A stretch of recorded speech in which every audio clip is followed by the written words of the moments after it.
What does the Los Angeles Rams injury report look like heading into Week 12 against the Green Bay Packers? Robert Woods to injured reserve. Find out what's going on with the Rams on this episode of the Locked On Rams podcast. You are Locked On Rams, your daily Los Angeles Rams podcast. Part of the Locked On Podcast Network, your team every day.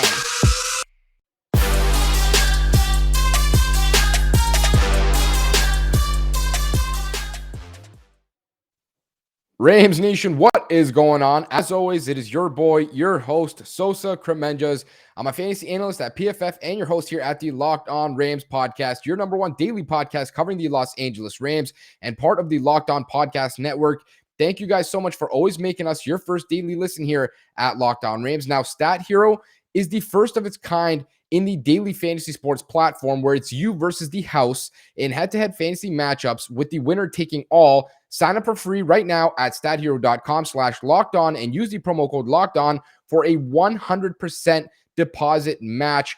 100%. That's not a typo, 100%. So now we could dive into some of the topics for this episode. We got an interesting one. This is the last one before we finally get into game day for the Los Angeles Rams, the Green Bay Packers. As I mentioned in the intro, Week 12, the Rams are officially done and over with the bye week. No more bye weeks. I mean, every single week from here on out, barring anything insane, I guess, happening in the NFL, the Rams will be playing football. And this is a huge pivotal matchup. We've talked about it all week now with Peter Bukowski, host of the Locked On Packers podcast, as well as just our solo episodes here at Locked On Rams. Now, for this one, we want to dive into this injury report going into this contest. There's a big list for the Packers, not so much for the Rams, but there are certain things to discuss there, as well as Robert Woods. The Rams finally placed him on IR, and what I sort of think we can expect from Odell coming up in this game. And then the last thing, just a transactional move. The Rams did sign Marquise Copeland to their 53-man roster and replaced his practice squad spot, I guess you can say, with a linebacker by the name of Anthony Hines. So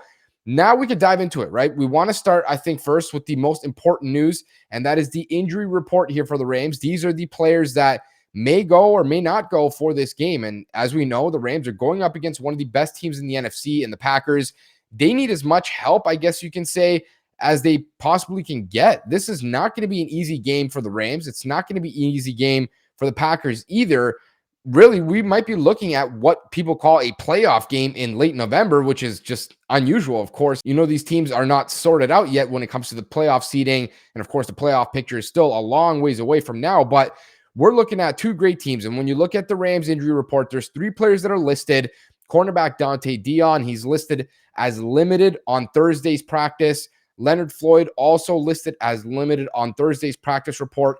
And then Andrew Whitworth was listed as a full participant on Thursday's practice. So that sounds like Whitworth is going to go. There's no issues there. I don't think he had any injuries anyways. I think it was just a Veterans Day off, which he always seems to get pretty much every week, at least one or two, which he should. I mean, this guy's 40 years old playing one of the most abusive positions you can play. He's getting hit every single snap. There isn't a snap that goes by where he's not making contact with somebody. So you want to preserve that guy as long as possible. And that's why he didn't practice in this game.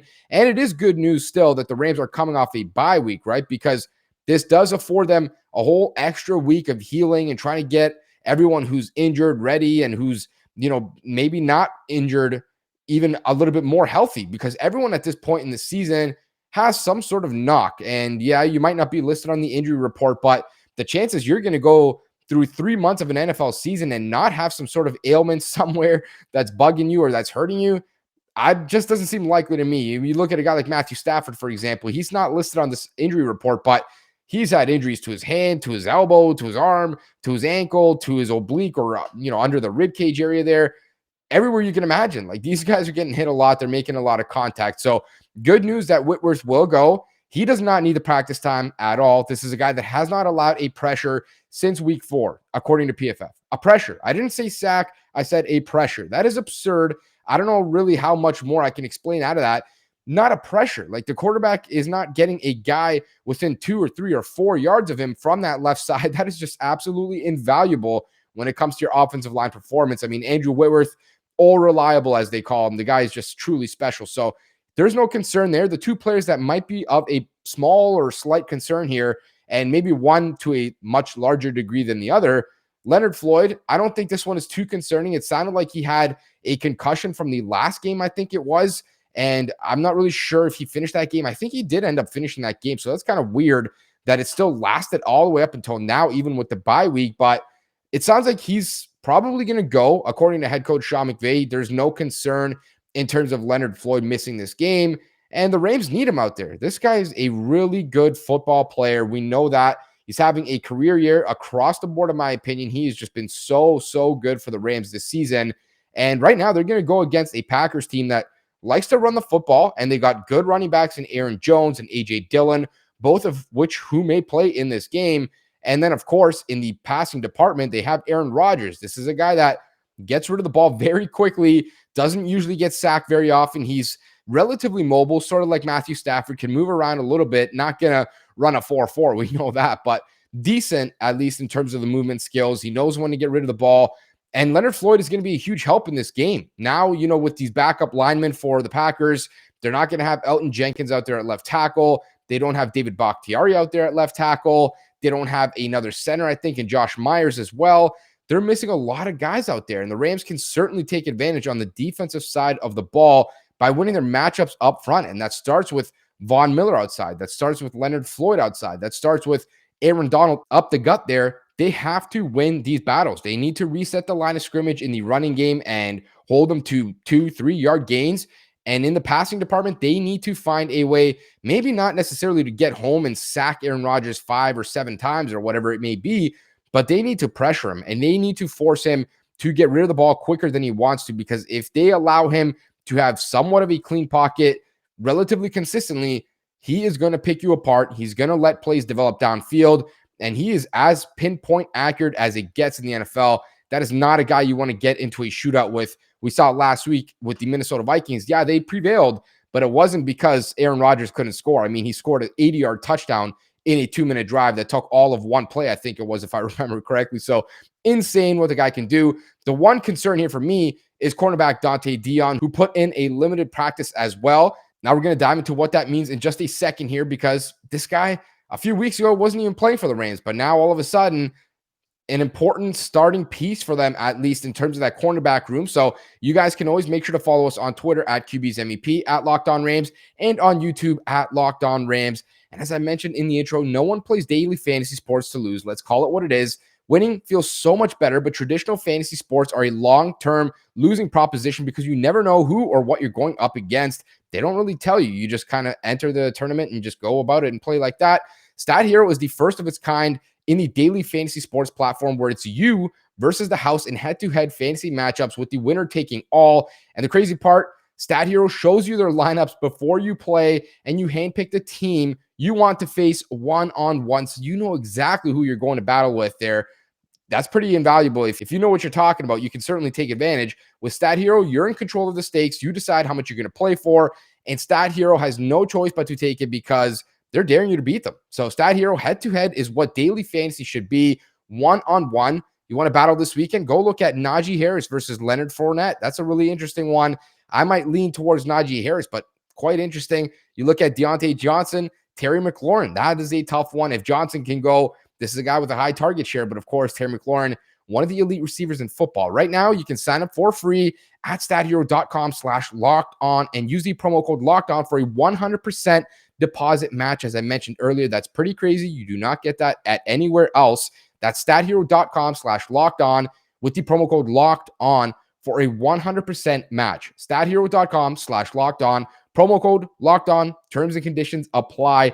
Thank you guys so much for always making us your first daily listen here at Locked On Rams. Now we'll pick up with where we left off, and that was at the cornerback department, Dont'e Deayon. It's crazy to talk about because this was a guy, if you guys have listened to this podcast, some of you I'm sure have, some of you I'm sure haven't, all the way back in the offseason, we discussed a lot of the potential roster transactions and some of the guys that may make the roster, who might not, who's on, the fringe to potentially start. And we knew with the Rams losing Troy Hill in the offseason, they were going to need to find a nickel cornerback. And there was 2 names really that were kind of in contention there. It was between David Long Jr., a former 3rd-round pick out of Michigan, who got his chance to start this season and was ultimately benched after week 4 against the Arizona Cardinals, and Dont'e Deayon. And a lot of people thought, it might be David Long or someone else.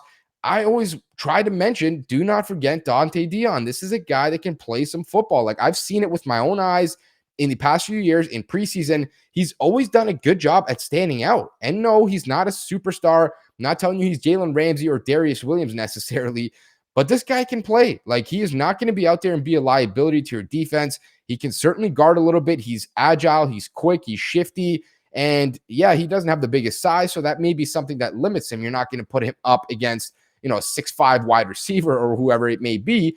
But if you like your matchup out there, this is a guy that can cover. And we've seen him factor into the defense a little bit here over the past few weeks. He's become an important piece. And then you look back to last week, or the last game, I should say, he couldn't go. He had some sort of a hamstring issue that I guess popped up maybe right before the game during the warm-up sessions, or right before, like a day or two in the last kind of walkthroughs and stuff like that. And he couldn't go in the game. And so the Rams had to play Robert Rochelle out there. They had to put David Long out there against the San Francisco 49ers. And obviously they got picked apart. We know that they sucked in that game. And I'm not saying those guys in specific. The defense was not good, but those guys were getting picked on in third and long situations and in high leverage situations where Jimmy Garoppolo knew, it's 3rd and 7. I'm not going to throw at Jalen Ramsey. I'm going to go target number 31, who's a 4th round rookie. And I've seen on tape, he's not very good. He's been struggling this year. And so that's what he did, and it worked. And you look back to head coach Sean McVay and defensive coordinator Raheem Morris, a lot of us have had the question, why is Jalen Ramsey not following a number 1 wide receiver every week or every snap for whoever it is that they're playing? And they talked about it last week, specifically Sean McVay, and he said, there's other things that have sort of happened in the secondary that's kind of matchup based that haven't allowed us to go into that same structure. It's not as easy as it seems. And while I can agree with some of that, and while I can understand some of that as well, it's not as easy. You can't just say, Jalen Ramsey, go follow him all game, every single snap.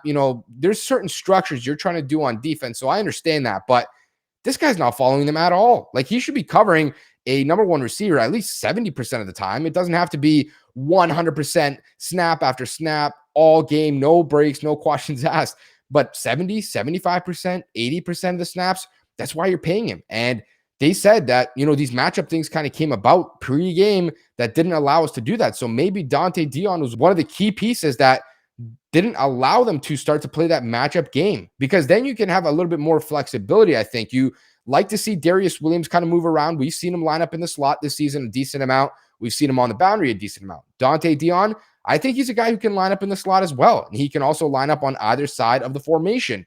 Whereas Robert Rochelle, the Rams have not put him in the slot at all. The Rams have not put David Long in the slot really at all this season either. So when Dont'e Deayon's out there, you get more flexibility. And then we can really get a good look at how the Rams want to play opposing number 1 receivers and just do their cornerback wide receiver matchup battle. But also, that's their top 3 corners. It is Ramsey, Darius Williams, and Dont'e Deayon. Rochelle is not performing like that right now. David Long, clearly, he's not ready to do that either. And those guys are really just depth at this point in time because they're not good enough to be starting for you. So Deayon is the big one here for the Rams that I don't know if he's going to go in this game. He's still listed as limited. Didn't play in that last game. Of course, he had the whole bye week to try and heal as well. But the fact that he's still limited, I think, is a little bit concerning here for the Rams because at the end of the day, I mean, this is a guy that you're going to need in this game, maybe more than in any other game this season. Yeah, you might want him every game. Of course, you want your best players out there all the time. But is there a passing offense that they're going to face that's like this, the Packers and Aaron Rodgers for the rest of the year? Maybe not. That is the one you certainly need everyone out there for.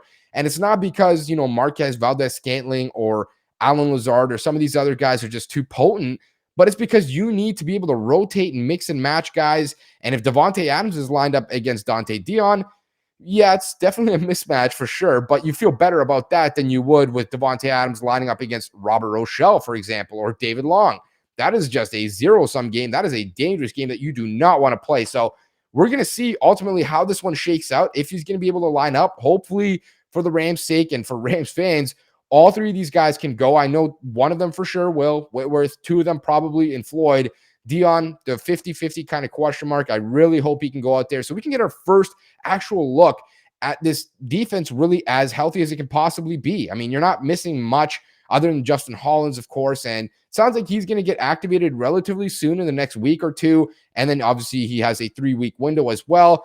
sounds like he's going to come back at some point, maybe in early to mid-December, which is really awesome. He's going to be another factor that is going to rotate up front for those pass rushers, and it's going to keep them a little bit more fresh. Hopefully, theoretically speaking, it's also just going to make them more productive. So we'll see how that one shakes out. But really, outside of that, you have pretty much everyone. I mean, for the most part, there's really everyone. You finally have Von Miller caught up and, basically as full speed as it's going to get. I would love to see what this defense ultimately looks like with their top 3 corners. Von Miller in this game, who has a chance to really, really impact this one in a big way, not just because he's a great player. We know he's a great player, but because of that backup left tackle, somebody needs to make this dude pay. And I get it. Josh Nijman has been pretty good or whatever, but at the end of the day, I mean, he's a backup left tackle for a reason. And the Packers are now down 2 superstar tackles. Somebody needs to step up here for the Rams, and their defense has not done a great job this season at getting off the field on 3rd and 7s or 3rd and longs in general, or just getting off the field in general, actually at all, not just in 3rd and long situations. They need to get off, kind of conserve their energy, because once you're out there for 10, 12, 15 play drives consistently, that's how you get burnt out. And at that point, teams are going to happily run at you, and you're just going to have a tough time trying to get off the field when you're tired.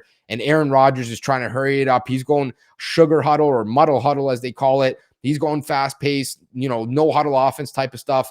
That is not the situation you want to be in. So for the Rams, probably pretty good news on the defensive side of the ball. I think we're going to see what we can out of these guys, and I think it should be a good matchup. Now on the other side of the ball, the offense, I mentioned Robert Woods was finally placed on injured reserve, and that means it's officially the Odell Beckham Jr. season. We knew it was, but it's going to be fun to see what he can bring to the table this week. And we're going to discuss that in just a second in terms of how much can this guy play? What can he do against these guys? And the story link between those two. Of course, make sure to tune back in next week when we recap what happens in this game of the week between the Los Angeles Rams, the Green Bay Packers. I got my fingers crossed. Hopefully it's back to being a victory Monday. We haven't had one of those in a long time. It feels like I can't watch another loss. Please get it together, fellas. We need to see a convincing win from the Rams here. Now, it's the most wonderful time of the year. We know that. It's Black Friday. Bill is going all out to make this Black Friday weekend the most delicious Black Friday that there ever was in the history of all Black Fridays. New limited time flavors, new types of bars, and a winter wonderland of a deal. You want high-end deliciousness at a discount? All through Black Friday weekend, get at least 20% off anything and everything at Built.com. All you have to do is enter the promo code LOCKED20, not LOCKED15 like usual or LOCKED10, LOCKED20. New flavors of Ruby Chocolate Puffs, new flavors of Lemon Dip Cheesecake Puffs. I've tried them both. They sent me a little care package. Both really delicious. Very different from their normal protein bars, but it's a nice change up if you really are into that. The Lemon Dip Cheesecake one is so good. I had trouble actually keeping my hands off them. No need to fight any angry crowds. No camping out for hours, all right? You don't got to do that weird nonsense. Your best Black Friday deals are at Built.com. This is the season to save and to give your best buds the gift of Built Bar. 20% off Built Bars and 2 free Crave Bars, all at Built.com. Plus, you can get 60% off Built Broth and Built Boost and 40% off Built Swag. Just enter the code LOCK20 at Built.com. And you guys know we do like to bet around here. I'm just watching this Bills and Saints game. I got it on in the background. I just finished watching the Cowboys and Raiders game. That was insane. Parlay didn't go so well. Hopefully this one goes a little bit better. I just saw Dawson Knox score a touchdown, so did have that on my card. If you guys want to get in on some of that action, go check out betonline.ag. It's Thanksgiving, and we all know what that means. Football, and nothing goes better with football than turkey and betting. BetOnline has you covered all holiday season, more props, odds, and lines than ever before. BetOnline remains your number one spot for all your sports action this Thanksgiving. So go ahead to their new updated desktop or mobile website to sign up today and receive your 50% welcome bonus with the promo code LOCKEDON to receive that bonus. And it's not just football. BetOnline has pro and college hoops, NHL, boxing, UFC, and even your favorite Vegas casino games. Don't wait and make sure to take advantage of all the amazing offers available for the 2021 season. BetOnline is the fastest and easiest way to bet on all your favorite sports. BetOnline, we're stuffed with deals this Thanksgiving. Thank you guys so much for always making us your first daily listen here at Locked On Rams. For your second, go check out Locked On Bets. They'll help you out if you are interested in going to check out betonline.ag. It's a nice combo that you can pair, maybe help yourself win a little bit of extra money coming up for this holiday season. Locked On Bets is your daily one-stop shop for all your gambling needs. Locked On Bets, hosted by your boy Q with expert analysis and insight from Lee Sterling. And now we can pick up with this final segment. Odell Beckham Jr., the Los Angeles Rams, this offense, what is going on with this game? And I got an interesting idea because, as I mentioned, I'm recording this on Thanksgiving. I hope you guys all had a happy and safe Thanksgiving. If you are hungover, make sure to go chug some water. That'll take care of you. Maybe a Tylenol or something, an Advil. I've been there once or twice. I'm sure you guys had some great food, some great drinks, great times with your families. I'm in Canada. We already had Thanksgiving about a month and a half ago, unfortunately. So I always get a little bit jealous when I see all you guys sharing your food on Twitter. And it's just a regular day in Canada. No holiday, no nothing. I'm watching football. I'm drooling over my phone screen really the entire day. I see turkey, fried chicken, and everything you can imagine, from mashed potatoes to all kinds of pecan pies and whatever. It just looks amazing. So hopefully you guys had a great time. You were all safe, and you're listening to this podcast maybe a little bit hungover. Hopefully I'm making that a little bit better for you. But the one thing that I got an idea of while I was watching these games, and as I mentioned, this is Thanksgiving, I watched the Detroit Lions game, the Chicago Bears game this morning, and it got my wheels kind of turning in my head. I looked at the Lions, this offense. They picked up this new receiver in Josh Reynolds, a former Los Angeles Ram, as we know, a former teammate of Jared Goff. Presumably that's why they picked him up. I mean, the receivers were absolutely terrible as well, but they had that familiarity, and Reynolds was picked up maybe a day or two ahead or before OBJ. And so I started to think, this guy's playing a lot of snaps, and they did not have a bye week last week like the Rams did, or I should say this week, whatever the case you want to call it. They didn't have that luxury. Like, this guy was playing, 2 or 3 snaps at a time, then would come off for a running down and then come back out. And it sort of made me think, how often can we see OBJ this week, or what can we expect out of him in terms of the stat line? Because Reynolds was huge for the Lions in that game. He was making big plays. He scored a 39-yard touchdown, was clearly a guy that was their best receiver. There was no question about it. And so now that begs the question, is OBJ going to be caught up enough to be at least out on the field maybe 50% of the time, 70% of the time, 80, 90% of the time? Or are the Rams still going to keep it kind of dwindled down, let him and Ben Skowronek rotate? Because I like Ben Skowronek. He seems like a good guy, solid blocker, great special teamer, awesome gunner, right? This is a good 7th-round pick for the Rams, but let's just call it what it is. This guy does not bring the same kind of capability to your offense that Odell Beckham does. We know that. There's no discussion to be had there. Like, Odell needs to be out on that field, especially now that you lost Robert Woods. You lost a big piece of your dynamic offense that, Woods was amazing at blocking. We know that, but he was really good at running routes, really good hands, really good at bringing in contested catches when he needed to, great at creating separation, amazing at creating yards after the catch. Like, this guy was your prototypical complete receiver, as they call it. And Odell, maybe he's not the exact kind of same player, but he can bring a lot of those dynamic qualities too. And I think we saw some flashes of it in the first game there. Yeah, they wanted to get the ball to him a little bit, kind of get him comfortable and get him, stuck into that offense a little bit. You saw in the first play, the way he broke off that route, it was a vertical route where he was kind of pushing it vertical and then snapped off the route for like a quick 5-6 yard curl type of route.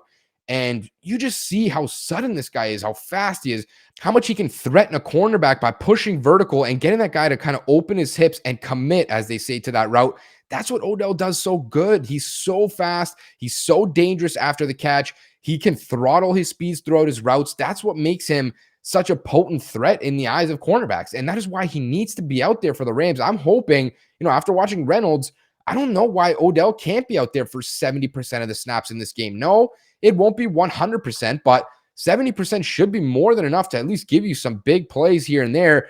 At this point in time, he just had a bye week to kind of sit back, and yeah, he's going to relax and he doesn't need to go out there and kill himself, but you got a whole week to digest the playbook and get caught up. And now a whole nother week before this game, you essentially had, 2 weeks between games.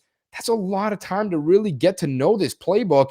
And especially in the sense that you only need to know what is mostly going to be installed from a game plan week to week, because your game plan this week and last week and next week, they're all going to be different. You're not going to use every single play you have in your playbook. Your playbook might have 150 kind of plays, right? But in a game plan, you might only have 30 or 40. I'm not sure. I'm not a head coach, so I don't really know how it works, but for sure, that's kind of how it's broken down. I would assume that's pretty close to how it goes. So you got to get him caught up just for the game plan this week. And if that's the case, if he can get caught up, then you really start to see those returns start to come. And the reason I want to see it this week, especially, how about Odell nearly going to the Packers. He said essentially that his decision came down to the Packers and the Rams, or at least that's what all the media said. And I guess we have no choice but to believe them. And of course, he goes with the Rams. We know that now. But it's funny because there's a lot of links here. And we talked about it on yesterday's episode. Joe Barry, former guy with the Rams, and Matt LaFleur, former guy with the Rams as well. Now Joe Barry running a similar scheme to what the Rams do and what Brandon Staley used to do, and all these kind of links. It would be funny to watch a guy like Odell, who's also linked with both franchises, not so much with them anymore, just go off in this game. I mean, it would be so interesting to see, and the Rams need that because at the end of the day, I don't know that we can expect his defense to go into this game and pitch, a 17-point performance or 18 or 20 points or 14 points. I think the Packers are going to probably score, 25 plus. You at least have to expect that they will. And if that's the case, it's going to be one of those shootout types of games, like I mentioned in the first segment, that you don't want to have to get into. Those are the ones that are dangerous when Aaron Rodgers is on the other side of the field. But I do think the Rams have as much talent, if not more talent right now, definitely more talent right now, actually, when you consider all the injuries for the Packers. They're not going to have a lot of their best players. Cornerback Jair Alexander is out. Left tackle Bakhtiari, we talked about it. He's out. Elton Jenkins, his replacement at left tackle, he's out. You look at Za'Darius Smith, pass rusher, he's out. That's 4 Pro Bowlers. We're not talking about, good players, or 4 Pro Bowlers. And now Aaron Jones, running back, may go in this game. Cornerback Kevin King, he doesn't look like he's going to suit up. They're really behind the 8 ball right now when it comes to just bodies and who they can replace with who's injured. And the Rams have to know that they can take advantage of this in this game. I think they feel pretty decent about coming out of this bye week. They know what they had to fix. I don't know that we can expect a win. I did mention on the score prediction yesterday that I think the Rams are going to lose this game just because I can't trust them right now. But at the same time, I would not be one bit shocked if they do come out of this game with a W. When you look at these matchups here, the Rams probably a more talented team right now in terms of player compared to player, but in terms of the actual performance, you probably go with the Packers right now. It's going to be a great game. We're going to get a preview of maybe what we can expect in the playoffs. The Packers are going to be there. The Rams are going to be there. And hopefully the Rams can start to clean up their performances here because they're 1.5 games back from the NFC West lead with the Arizona Cardinals, who are on a bye week this week. So if the Rams can win this game, they're only half a game back once again, and they do play the Cardinals, not next week. That's the Jacksonville Jaguars, but the week after. And that is really the game of the season. Ultimately, this is, halfway to being the game of the season, but then the Arizona Cardinals is really the game of the season because at the end of the day, if you win that game, you probably are going to win the division. And if you can't win that game, well, your division hopes are pretty much done, and you may as well get ready to be the 5th seed in the NFC, which probably not ideal. You don't want to be that low because then you're playing every week and you're playing probably on the road throughout the majority of the playoffs. That's going to do it for this episode of Locked On Rams. Thank you guys so much for always making us your first daily listen. Make sure to enjoy this game. Fingers crossed we get a big dub by the Rams, or any kind of dub, really. Actually, I'll take a 1-point dub at this point. They need to come out of this bye week a little bit more convincing, and make sure to tune back in next week when we recap whatever happens in this game between the Rams and the Packers. Like I mentioned, hopefully it's a Victory Monday episode.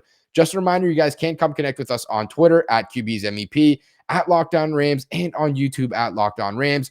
Please subscribe or follow to get our latest episodes, content, breaking news, and a whole lot more.